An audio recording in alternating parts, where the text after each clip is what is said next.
Hello friends, welcome to Icon IAS and this is PK Sharma. दोस्तों, जैसा कि आप लोगों को पता है कि हम लोग घटना चक्र को टॉपिक वाइज देख रहे थे। तो दोस्तों, आज से हम शुरू कर रहे हैं पॉलिटी का टॉपिक वाइज।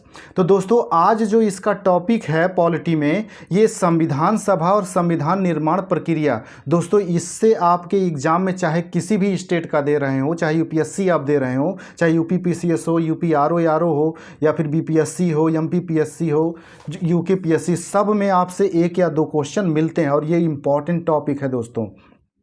और दोस्तों, इसका जो नोट्स वाला हिस्सा दिया गया है, इसमें जितने भी नोट्स में दिए गए हैं, अगर आप इसकी क्वेश्चन की व्याख्या पढ़ेंगे तो वो सारी चीज़ें आपको मिल जाएंगी। इसलिए आपको नोट्स पढ़ने की ज़रूरत नहीं है दोस्तों, क्योंकि अगर नोट्स पढ़ लेंगे दोस्तों तो आपको क्वेश्चन का आंसर पहले से पता हो जाएगा, और जो कि आप जल्दी भूल जाएंगे अगर ऐसा हो गया तो। इसलिए पहले क्वेश्चन पे चलते हैं, क्वेश्चन पे समझते हैं, फिर उसकी व्याख्या पढ़ते हैं, फिर उसके बाद हम आगे बढ़ते हैं। तो दोस्तों, मैं यहाँ पे नोट्स आपको नहीं बताऊंगा, क्योंकि नोट्स में जो चीज़ें लिखी हैं वो सारी व्याख्या की ही चीज़ें लिखी गई हैं। तो दोस्तों, जो लोग चैनल पर नए हुए हैं, चैनल को सब्सक्राइब कर लें, और दोस्तों वीडियो जो अच्छा लगता है तो इसे लाइक भी करें और शेयर भी करें, ताकि ज़्यादा से ज़्यादा लोग इसका लाभ उठा सकें। तो ठीक है दोस्तों, हम आते हैं सीधे अपने क्वेश्चन पे। और हमारा पहला ही क्वेश्चन है दोस्तों, जो आईएएस में पूछा गया है। भारत के लिए संविधान की रचना हेतु संविधान सभा का विचार निम्नलिखित में से सर्वप्रथम किसने प्रस्तुत किया था? तो दोस्तों, स्वराज पार्टी ने 1934 में ये पहली बार संविधान सभा का विचार प्रस्तुत किया था। दोस्तों, इसकी व्याख्या देख लेते हैं। मई 1934 में रांची में स्वराज पार्टी ने आत्मनिर्णय के अधिकार की मांग की और एक प्रस्ताव पारित किया, जिसमें कहा गया कि वयस्क मताधिकार के आधार पर निर्वाचित भारतीय प्रतिनिधियों की एक संविधान सभा होगी जो संविधान निर्माण करेगी। भारतीयों की ओर से संविधान सभा की मांग करने का यह प्रथम अवसर था।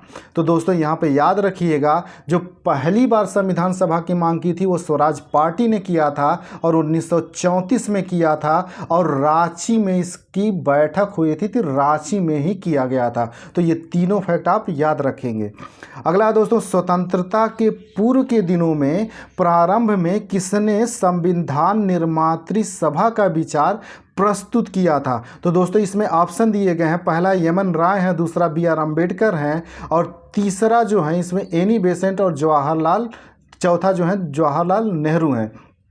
तो दोस्तों, पहले से आपको ये पता होगा कि पहली बार जो विचार व्यक्त किया था वो एम.एन. राय ने व्यक्त किया था। स्वतंत्रता से पूर्व के दिनों की बात है दोस्तों। स्वतंत्रता से पूर्व के दिनों में संविधान निर्मात्री सभा का विचार जो दिया था, व्यक्ति जो देखेंगे तो एम.एन. राय ने दिया था।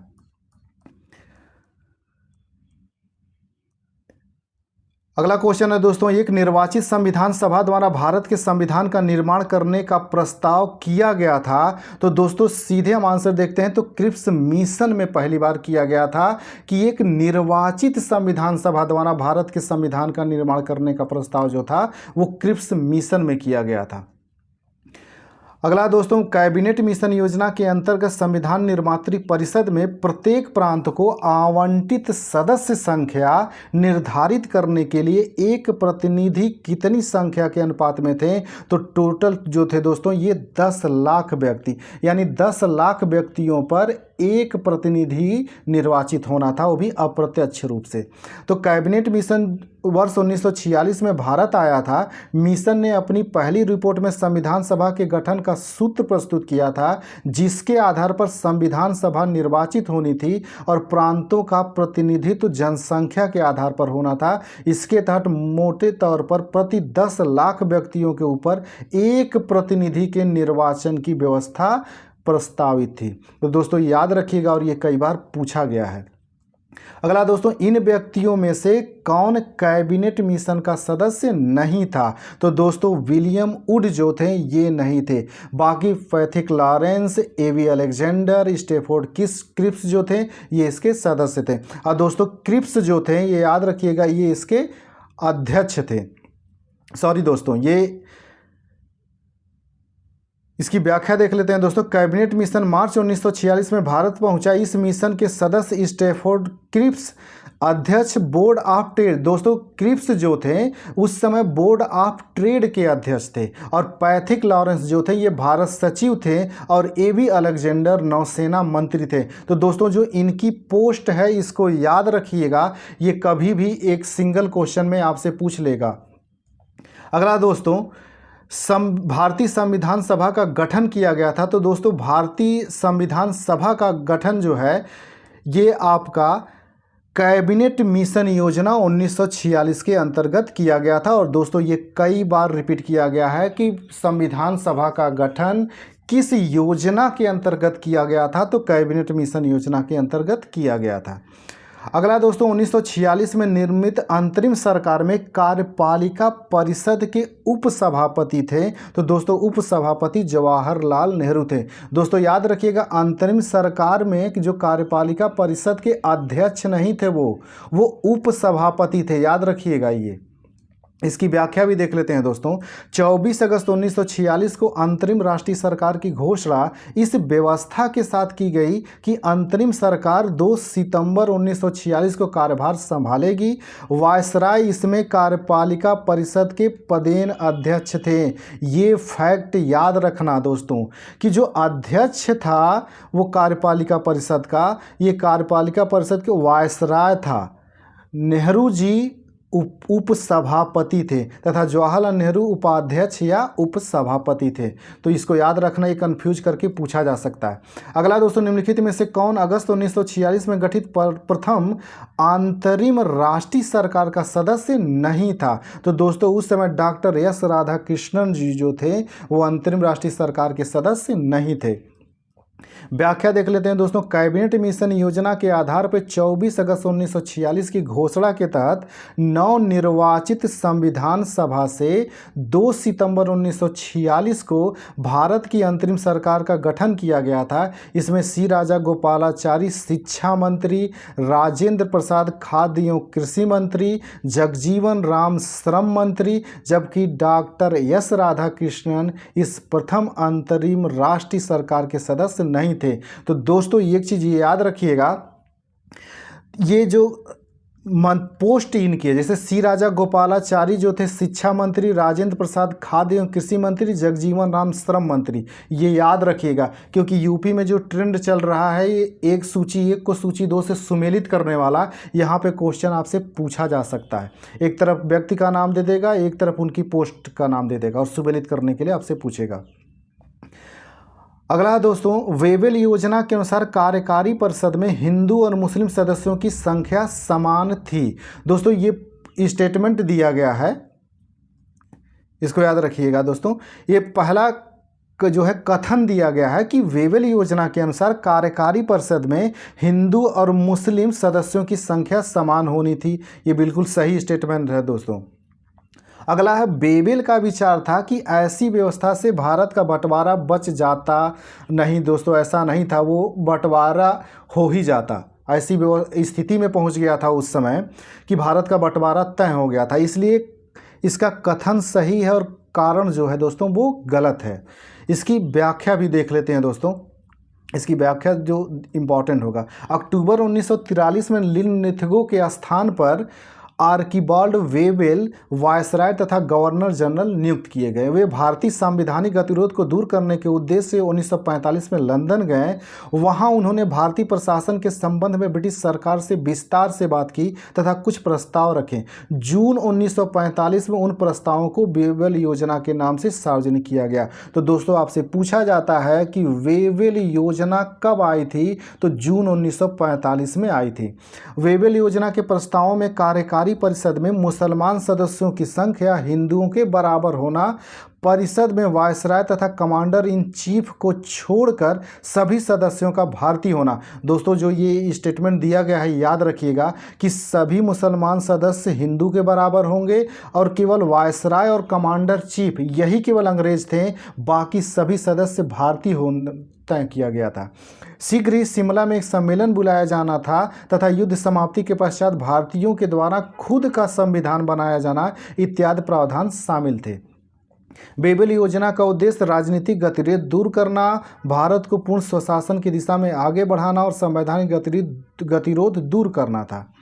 इसका उद्देश्य कहीं से भी, दोस्तों यही स्टेटमेंट इंपॉर्टेंट है, इसका उद्देश्य कहीं से भी हिंदू मुस्लिम एकता को दृढ़ करना नहीं था जिससे भारत का विभाजन रुक सके। तो याद रखिएगा दोस्तों, ये व्याख्या वेरी वेरी इंपॉर्टेंट है, इसको याद रखिएगा, इससे कई क्वेश्चन आपको मिलेंगे। अगला दोस्तों, निम्नलिखित में से कथन संविधान सभा के विषय में सत्य हैं। दोस्तों कौन सा सत्य है आपको ये बताना है। वह वयस्क मताधिकार पर आधारित थी, सत्य बताना है दोस्तों। और दूसरा स्टेटमेंट, वह प्रत्यक्ष निर्वाचन का परिणाम थी। और तीसरा, वह बहुदलीय निकाय थी। और चौथा दोस्तों, उसके अनेक समितियों के माध्यम से कार्य किया। तो दोस्तों इसमें जो स्टेटमेंट 3 है और 4 हैं ये सही हैं, बाकी ये वयस्क मताधिकार के आधार पर नहीं हो गया था, अप्रत्यक्ष रूप से चुने गए थे। और ये प्रत्यक्ष निर्वाचन का परिणाम नहीं दोस्तों, अप्रत्यक्ष निर्वाचन का परिणाम था। तो लेकिन ये बहुदलीय निकाय था, कई दल इसमें भाग, जैसे कांग्रेस हो गई, लीग हो गई, अन्य भी थे, हिंदू सभा थी, कई दलों ने इसमें भाग लिया था। और इसमें दोस्तों अनेक समितियों के माध्यम से कार्य किया था, जैसे आपने पढ़ा होगा संविधान समिति, प्रारूप समिति, ये सब समितियां जितनी थी इन्हीं के माध्यम से कार्य किए थे। तो स्टेटमेंट 3 और 4 जो है ये सही है। इसकी व्याख्या देख लेते हैं। दोस्तों संविधान सभा के गठन के लिए राज्यों की विधानसभाओं का उपयोग, दोस्तों राज्य की विधान सभाओं का उपयोग निर्वाचक मंडल के रूप में किया गया था, न कि जनता ने चुना था। जो विधानसभा के सदस्य थे वो चुने थे इसके संविधान सभा के प्रतिनिधियों को। अतः संविधान सभा अप्रत्यक्ष निर्वाचन का परिणाम था, इसका निर्वाचन वयस्क मताधिकार पर नहीं था। संविधान सभा में अनेक दलों के लोग शामिल थे। इस सभा में अनेक कार्यों का संचालन करने के लिए अनेक समितियों का गठन किया गया था। अगला क्वेश्चन है दोस्तों, भारतीय संविधान सभा के संबंध में निम्नलिखित कथनों में से कौन से कथन सही हैं।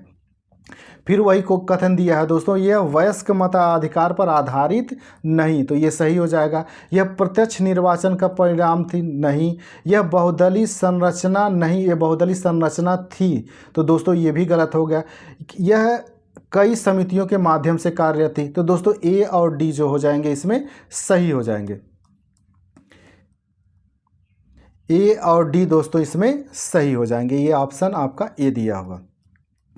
अगला क्वेश्चन है दोस्तों, इसने निम्नलिखित में से संविधान सभा के बारे में गलत कथन कौन सा है। तो दोस्तों इसमें गलत कथन आपको ढूंढना है। तो गलत कथन जो है दोस्तों, इसका निर्वाचन सार्वभौम वयस्क मताधिकार के आधार पर किया गया, जबकि ये गलत है। सार्वभौम वयस्क मताधिकार पे नहीं हुआ था, राज्य विधानसभा के सदस्यों द्वारा चुने गए थे, तो ये गलत है। बाकी जो स्टेटमेंट दिए गए हैं दोस्तों सब सही हैं। अगला दोस्तों, भारत के संविधान का प्रारूप तैयार करने वाली संविधान सभा के सदस्यों को विभिन्न प्रांतों की विधानसभाओं द्वारा चुना गया था। दोस्तों याद रखिएगा, यहाँ पे क्वेश्चन भी बना दिया है यूपीएससी ने, और सीधे सीधे बनाया है कि प्रांतों की विधानसभाओं द्वारा चुना गया था। अगला दोस्तों, भारतीय इतिहास के संदर्भ में प्रांतों से संविधान सभा के सदस्य प्रांतीय विधानसभाओं द्वारा निर्वाचित हुए थे। और दोस्तों ये 2 बार क्वेश्चन आईएएस में पूछा गया है। अगला क्वेश्चन है दोस्तों, इसमें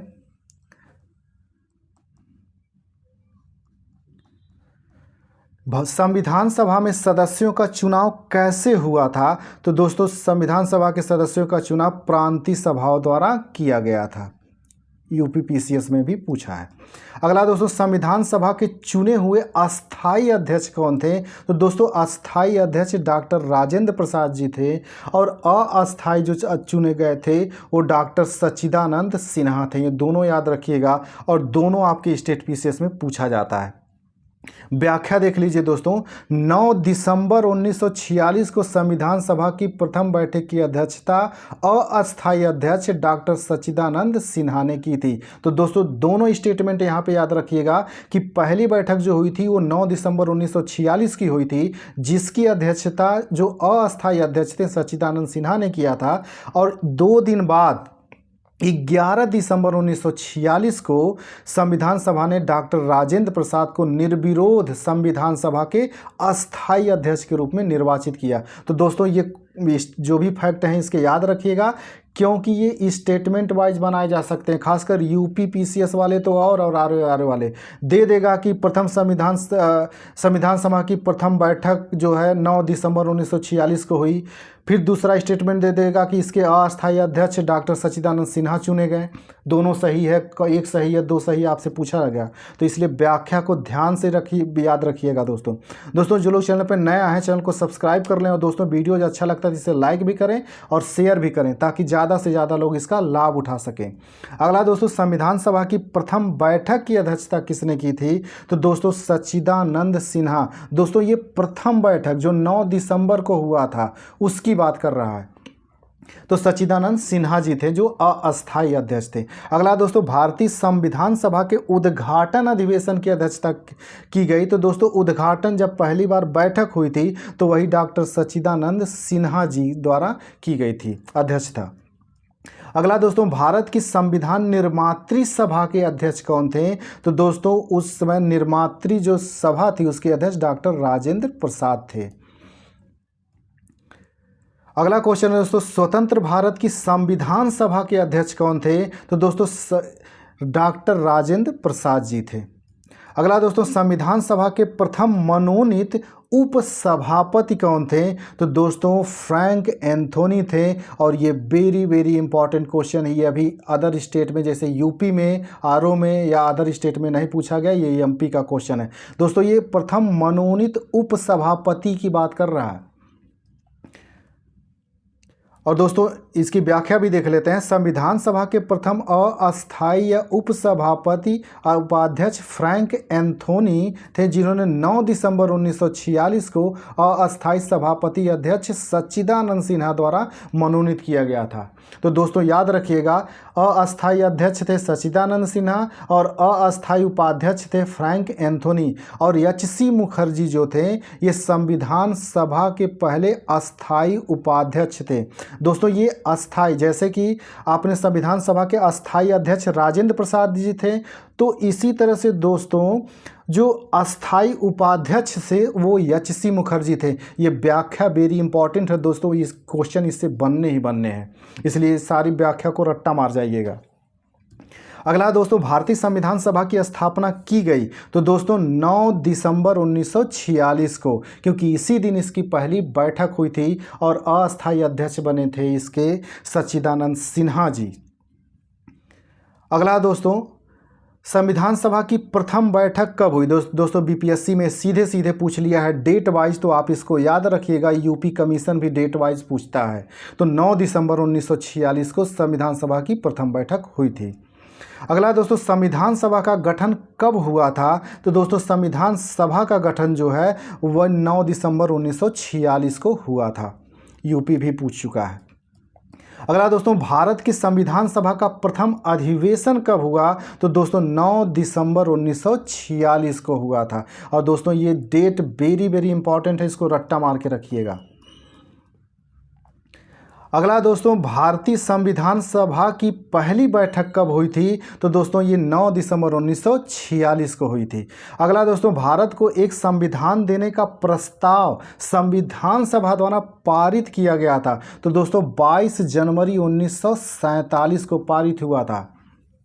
दोस्तों याद रखना 22 जनवरी 1947 को, इसकी व्याख्या भी देख लीजिए दोस्तों। 22 जनवरी 1947 को संविधान सभा द्वारा भारत को एक संविधान देने का उद्देश्य प्रस्ताव पारित किया गया। उद्देश्य प्रस्ताव को 13 दिसंबर 1946 को संविधान सभा में जवाहरलाल नेहरू ने पेश किया गया था। आगे चलकर यही उद्देश्य प्रस्ताव प्रस्तावना का प्रारूप बना। तो दोस्तों आपसे क्वेश्चन ये भी पूछ सकता है कि उद्देश्य प्रस्ताव को संविधान सभा में पेश किसने किया था?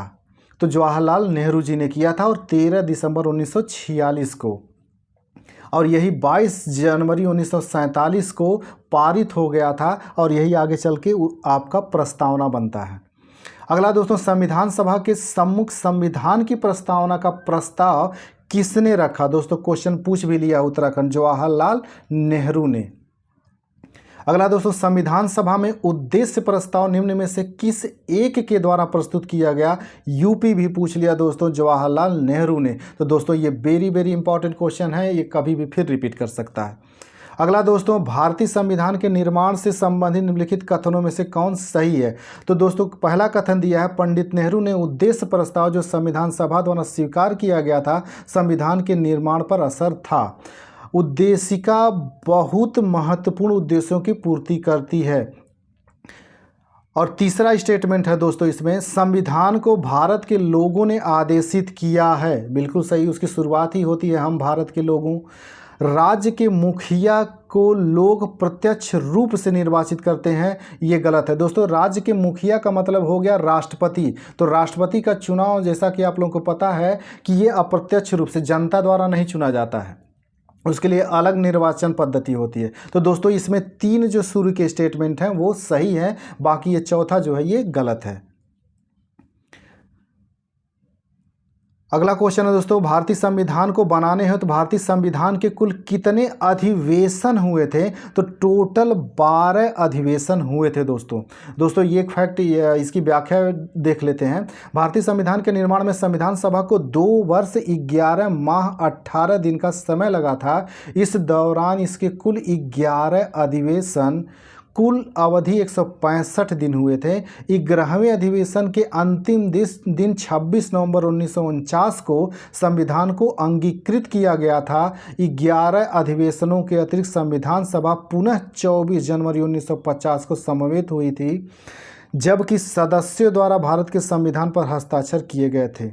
तो दोस्तों याद रखिएगा, अंतिम बार जो बैठक हुई थी 24 जनवरी 1950 को हुई थी और 26 नवंबर 1949 को यह अंगीकृत किया गया था और 26 जनवरी 1950 से लागू हो गया था। अगला दोस्तों, भारत की संविधान सभा की अंतिम बैठक की सही तिथि को बताइए। दोस्तों अंतिम बैठक कोई 24 जनवरी 1950 को हुआ था और 26 जनवरी 1950 से इसको लागू कर दिया गया था।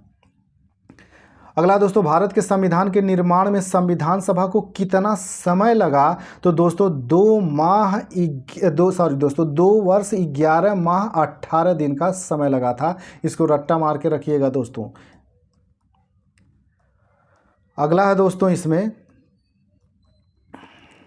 दोस्तों ये सुमेलित करने के लिए है, सूची 1 को सूची 2 से सुमेलित करना है। तो इसमें जो दिया गया है, पहला दिया है संविधान सभा के पहले उपाध्यक्ष। अगला दिया है दोस्तों प्रारूप समिति के मूल एकमात्र कांग्रेसी सदस्य। चौथा दिया है राजस्थान की रियासतों का प्रतिनिधित्व करने वाले संविधान सभा के सदस्य। अगला दिया है दोस्तों संघ संविधान समिति के अध्यक्ष। तो दोस्तों इसका जो आंसर दिया गया है वो बी दिया गया है। इसको सुमेलित कर इसकी व्याख्या देख लीजिए, यहाँ से क्लियर हो जाएगा दोस्तों। अगर मैं खींच के एक एक बताऊंगा तो क्लियर नहीं होगा। यहाँ पे देख लीजिए, संविधान सभा का पहला जो उपाध्यक्ष बने गए थे दोस्तों ये HC मुखर्जी थे। अगला दोस्तों प्रारूप समिति के मूल एकमात्र कांग्रेसी जो सदस्य थे ये KM मुंशी जी थे। और दोस्तों ये जो प्रारूप समिति है, इस प्रारूप समिति के जो अध्यक्ष थे वही भीमराव अंबेडकर जी थे और इसमें अध्यक्ष सहित सदस्यों की संख्या टोटल 7 थी। तो ये भी याद रखिएगा। और दोस्तों अगला राजस्थान की रियासतों का प्रतिनिधित्व जो है ये BT कृष्णमाचारी ने किया था और संघ संविधान समिति के अध्यक्ष जो थे जवाहरलाल नेहरू थे। और दोस्तों ये सिंगल क्वेश्चन आपसे पूछा गया है, तो ये इसको याद रखिएगा।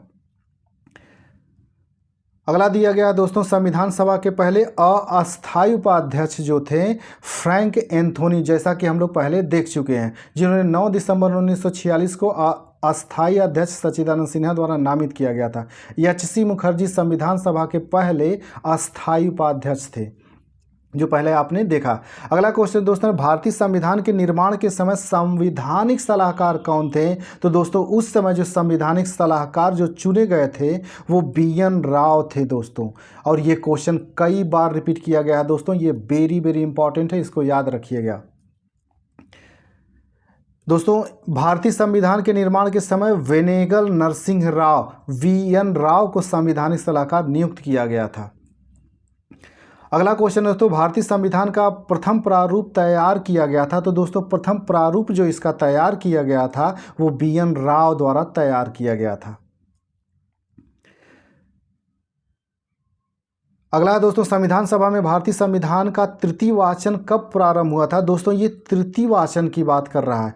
दोस्तों इस क्वेश्चन में कन्फ्यूजन था ये, और ये यूपी पीसीएस आरआई में पूछा गया था, तो इसकी व्याख्या केवल देख लेते हैं। संविधान सभा में भारतीय संविधान का तृतीय वाचन 17 नवंबर 1949 से प्रारंभ हुआ, और 17 नवंबर 1949 कहीं नहीं दोस्तों, ये 14 नवंबर दिया है और 25 नवंबर दिया है, और 26 नवंबर 1949 तक चला था ये। तो 17 नवंबर 1949 कोई डेट नहीं है, इसलिए क्वेश्चन डिलीट हो गया था।